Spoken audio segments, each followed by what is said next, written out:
Point à la ligne, le podcast pour les entrepreneurs curieux qui veulent se réinventer. Tous les 15 jours, c'est votre rendez-vous communication pour décoder les tendances qui secouent le monde de l'entreprise. Tout pour comprendre les concepts, les enjeux actuels et prendre les décisions qui impacteront positivement votre business. Point à la ligne.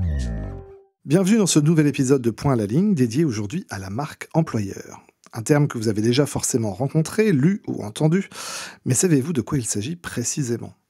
Pour nous éclairer sur ce sujet, nous recevons aujourd'hui deux experts en la matière. Je suis tout d'abord ravi d'accueillir Florence Marty, dirigeante, spécialiste RH, marque employeur et management, conférencière et auteure du livre « Entreprise, 7 leviers pour renforcer votre pouvoir d'attraction ». Bonjour Florence. Bonjour, merci pour cette invitation. Est-ce que vous pouvez nous en dire un petit peu plus sur vous ?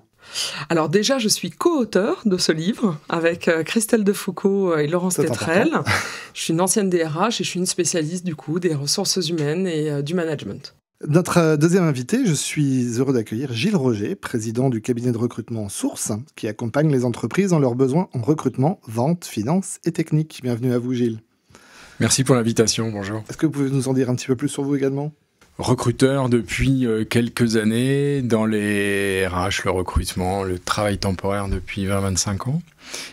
Passionné par ce métier et puis évidemment, la marque employeur touche à ce métier, elle gravite autour du recrutement.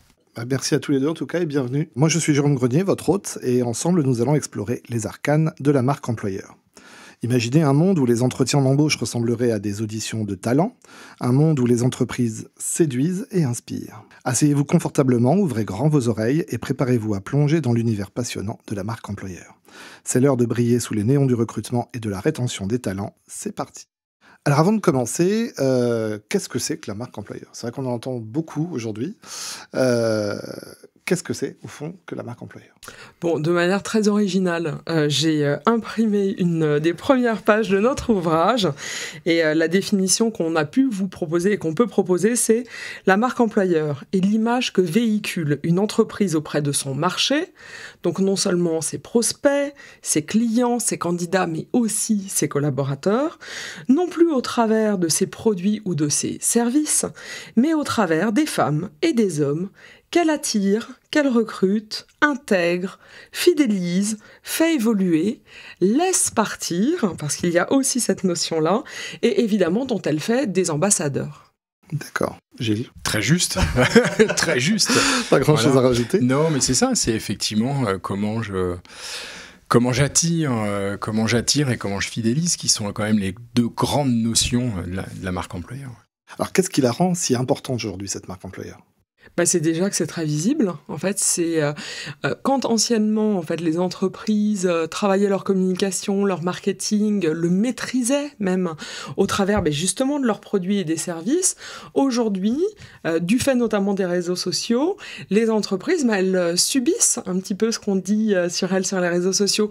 Et évidemment, ce qui va intéresser potentiellement un consommateur ou un client, ça va être les produits et les services, mais c'est aussi la manière dont elles se comportent à l'occasion de l'emploi. Quand on regarde, je pense au réseau social LinkedIn, par exemple, qui est le grand réseau social professionnel, on ne parle que d'emploi, on ne parle que de management, on ne parle que de ressources humaines.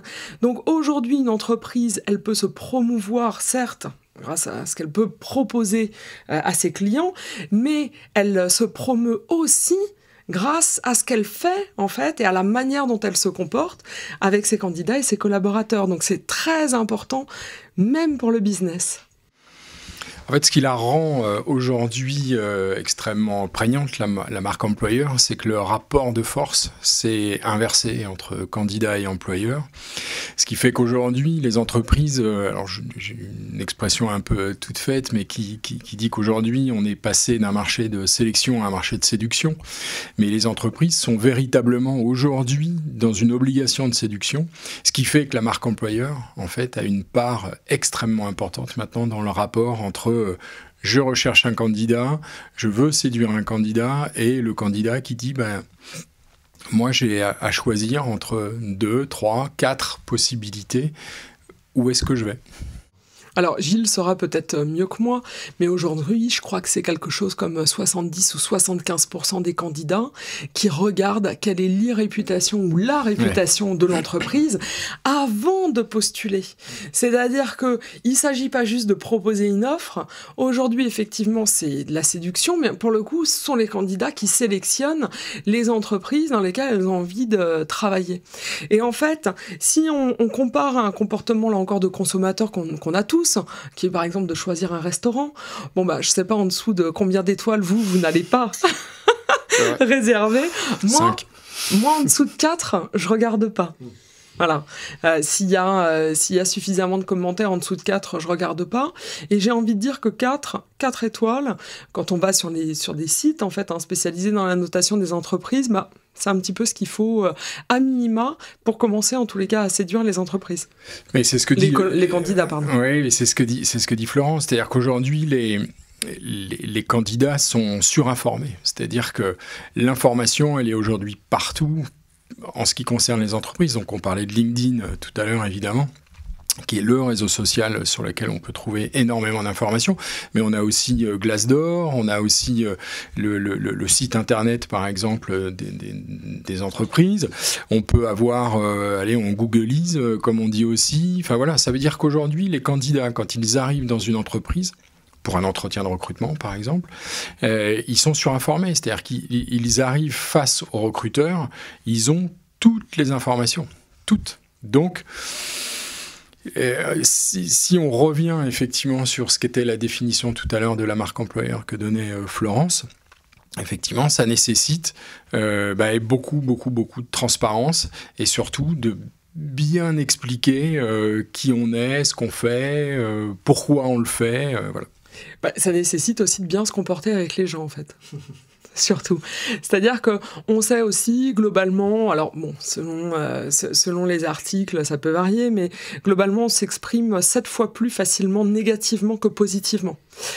Donc, lorsqu'on génère de l'insatisfaction chez un candidat ou chez un collaborateur, j'ai presque envie de dire que chez les collaborateurs, c'est presque encore plus grave, d'accord ? Eh bien, cette insatisfaction, elle va pouvoir beaucoup plus facilement, malheureusement, se transformer qu'une satisfaction, sur les réseaux sociaux et en communication.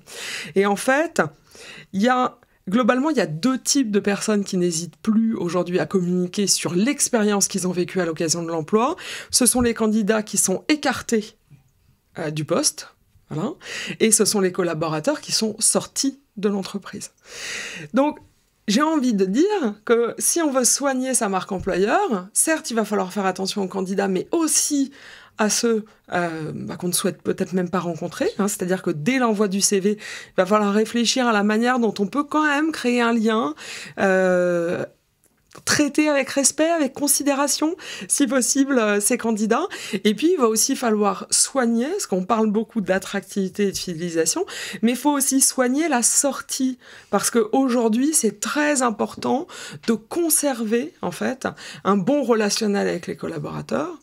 Et c'est d'autant plus important, si je peux me permettre, qu'on n'a plus aujourd'hui de cycle de vie professionnelle continu. On a des cycles de vie professionnelle qui peuvent être aujourd'hui discontinus. C'est-à-dire qu'on peut travailler 2 ans, 3 ans chez un employeur, partir et se dire tiens, c'est Hélène Lee qui consacre cette expression, je peux être un salarié boomerang et revenir dans 1 an, dans 2 ans, dans 3 ans, retravailler avec mon entreprise et mes anciennes équipes. Mais pour ça, il faut garder un bon lien relationnel. Ce qui fait qu'effectivement, tout participe à la marque employeur, effectivement. Donc, l'offboarding, par exemple, l'onboarding, la communication sur les réseaux sociaux. Enfin, on s'aperçoit que la marque employeur, en fait, c'est tout un faisceau de choses et d'événements qui participent. Et alors moi, je me souviens, en parlant d'offboarding, j'ai une anecdote. J'avais un manager. Il y a quelques années, j'avais un collaborateur qui partait et je lui ai dit il va partir et puis point. Il m'avait dit non, pas du tout, tu vas organiser une petite soirée pour lui et puis tu vas lui offrir un joli cadeau. Alors j'avais dit non, il n'en est pas question évidemment puisque je savais qu'il partait à la concurrence. J'avais dit non, je ne veux pas faire ça. Il m'a dit si, tu vas le faire. Et je lui ai dit mais pourquoi tu veux absolument que je le fasse ? Il m'avait dit mais tu vas le faire pour les autres. en fait, pour ceux qui restent. Voilà. Et c'était une de mes premières approches de la marque employeur, puisqu'effectivement, là, on travaille sur l'image qu'on laisse aux collaborateurs, on travaille sur lui qui partait et qui partait quand même avec une bonne image, et donc tout ça participe, quoi. On s'aperçoit que la marque employeur, c'est vraiment un faisceau. C'est le site de l'entreprise, évidemment, mais c'est la page LinkedIn, c'est la presse, c'est ce qu'on retrouve sur Google, on en parlait tout à l'heure. Voilà, c'est sûr que, par exemple, si on prend le site internet de l'entreprise, les candidats vont aller évidemment dessus, c'est une des premières choses qu'ils vont faire.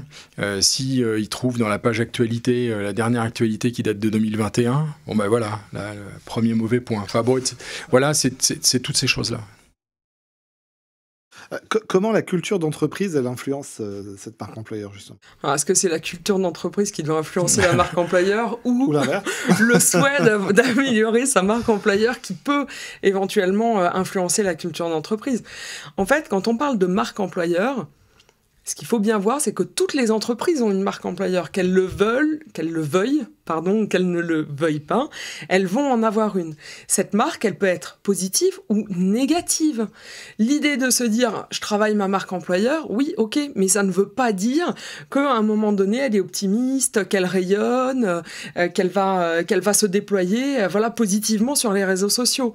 Donc la culture d'entreprise, de deux choses l'une, soit elle est positive, et auquel cas elle va influencer positivement la marque employeur, c'est-à-dire le rayonnement de l'entreprise, soit elle ne l'est pas, notamment par des pratiques managériales délétères. Parce qu'en fait, quand on parle de culture d'entreprise, on parle surtout de culture managériale, soyons clairs, de pratiques managériales. Donc, si là, il y a un problème, évidemment, la réputation va en prendre un coup. Et ce qu'on ne dit peut-être pas suffisamment, donc je le dis quand même assez régulièrement, mais je l'entends pas beaucoup, c'est qu'on parle beaucoup des réseaux sociaux. Et c'est vrai, les réseaux sociaux, c'est très important, la googlisation, etc. J'ai été la première même à le dire en début d'entretien. Mais toutes les entreprises et tous les collaborateurs ne sont pas dans des grandes villes. Il y a aussi, en France, énormément d'entreprises, de petites entreprises qui travaillent en local. Il ne faut pas oublier que le tissu entrepreneurial français, c'est surtout les TPE et les PME. Et en fait, quand on parle de la réputation, c'est pas seulement la réputation sur la toile, c'est aussi tout le bouche à oreille. Moi, j'ai vécu dans de nombreuses villes en province. On connaît de bouche à oreille les entreprises avec lesquelles on peut travailler et celles qu'il vaut mieux éviter. Voilà. C'est vrai que beaucoup de petites entreprises et de moyennes entreprises se disent la marque employeur, c'est pas pour nous, alors qu'au final, elles la cultivent. C'est pour toutes les entreprises. Sûr, on est bien d'accord. Oui, c'est pour toutes les entreprises. C'est pour les TPE de 2, 3, 4 personnes qui vont chercher à un moment donné à grandir, à recruter une, 2 ou 3 personnes supplémentaires ou qui vont être amenées à remplacer quelqu'un d'autre.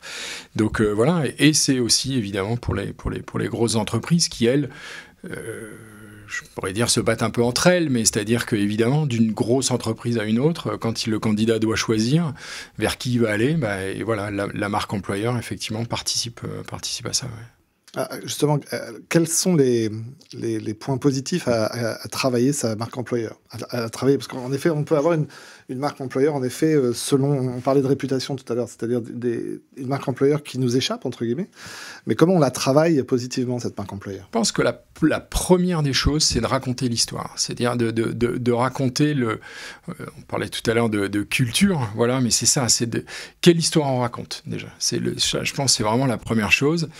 Quelle histoire je raconte, quel est le storytelling, voilà, alors je parle de ma culture, je parle de mes valeurs, je parle de ce qui a fondé l'entreprise, je parle de la culture managériale, par exemple, comme Florence disait à l'instant. Voilà, je pense que la première des choses, c'est ça, c'est quelle histoire je raconte, et puis après viennent se greffer... Après, de manière pratique, on peut faire des audits qui sont assez simples. Souvent, on fait appel à des consultants, et alors c'est très bien. Moi-même, j'en fais.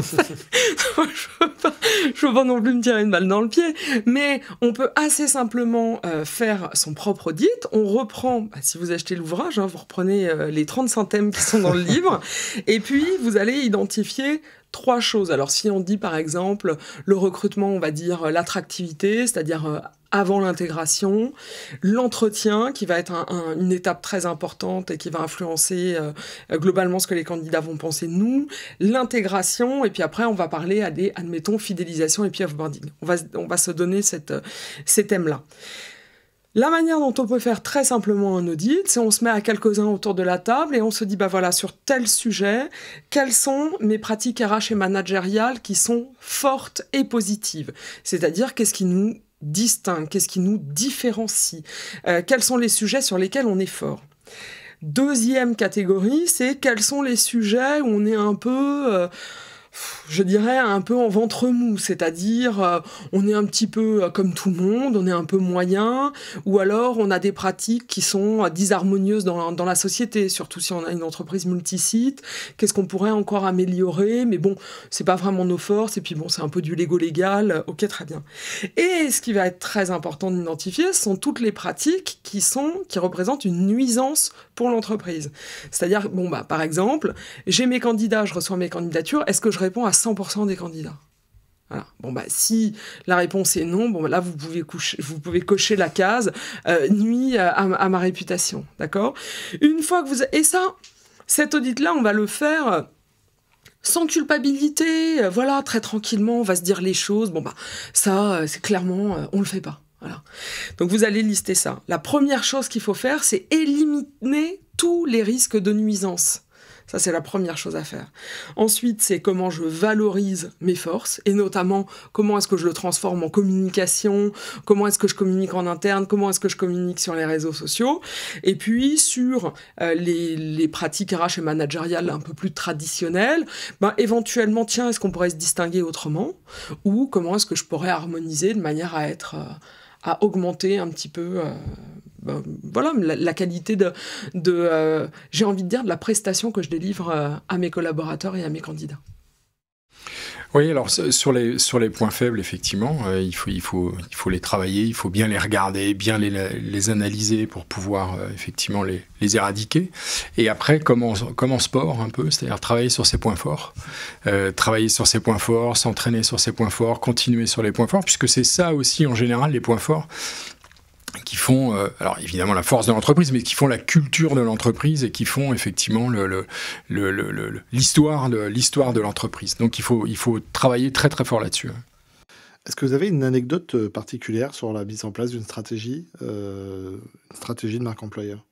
Quelque chose d'étonnant, En fait, Florence parlait de l'audit tout à l'heure. Moi, je suis toujours assez étonné quand on fait des audits de ce que découvrent les entreprises quand on fouille un petit peu et quand on voit un petit peu. Et par exemple, je parlais tout à l'heure de l'actualité qu'on oublie de mettre, par exemple, sur les sites de l'entreprise. C'est pas vraiment une anecdote, mais très souvent, en fait, on rencontre ça, c'est-à-dire que les entreprises, en fait, pensent qu'elles font ce qu'il faut sur le site internet, donc elles ont un peu relooké, elles ont remis un petit peu, elles ont mis deux, trois petites couleurs de ci, de là, mais en fait, le site ne vit pas, quoi. Donc très souvent, quand on est en audit, comme le disait Florence, voilà, c'est l'une des premières choses qu'on trouve. Et moi, j'aime bien aller sur l'onglet actualité des entreprises parce que c'est toujours symptomatique de ce qui est fait ou pas. On pourrait parler aussi de la page LinkedIn, par exemple. Voilà. Moi, j'ai une petite anecdote LinkedIn, justement, où finalement, je parlais avec la responsable RH d'une entreprise qui cherchait des solutions de visibilité, etc. L'une des solutions, c'est de faire en sorte que les collaborateurs de l'entreprise soient des ambassadeurs, parlent de l'entreprise et finalement de libérer cette parole. Moi, ce qui m'étonne toujours, c'est à quel point les entreprises, aussi bien les plus petites que les plus grandes, ont peur de la parole des collaborateurs et aussi peut-être des candidats, mais des collaborateurs. Et elle me donnait un argument, on m'en donne souvent. Elle me disait, oui, mais regarde, la dernière fois, on a justement essayé de créer cette dynamique et il y a un jeune, il s'est pas rendu compte, il a critiqué notre intégration sur LinkedIn. Mais je lui dis, mais Je lui dis ok, très bien. Je lui dis à un moment donné, il a menti ou pas? Elle me dit non, on s'était planté. Je lui dis bon, ok. Je lui dis mais alors c'est à toi à ce moment-là de rebondir en commentaire et de dire écoute Jean-Claude, je regarde mon LinkedIn et je vois que manifestement au moment de ton intégration, je suis passée à côté d'un certain nombre de points auxquels j'aurais dû faire attention. Je te remercie. Rendez-vous dans mon bureau et on va corriger ça. Et pour tous ceux qui liront ce message, sachez qu'on n'est pas parfait, mais que chez nous, on fait de notre mieux. Je dis, c'est à toi de renverser la vapeur. En fait, les entreprises, elles pensent qu'il faut être parfait. Mais ce qui se passe au niveau de l'entreprise, la culture d'entreprise, c'est pareil qu'avec ses amis ou sa famille ou son entourage. On pardonne aux gens. Mais il faut savoir reconnaître quand on se trompe et avoir la volonté de se corriger. Et ça aussi, on peut communiquer dessus. Alors, il y a une autre notion, effectivement, à laquelle je pense par rapport à ça, c'est la transparence.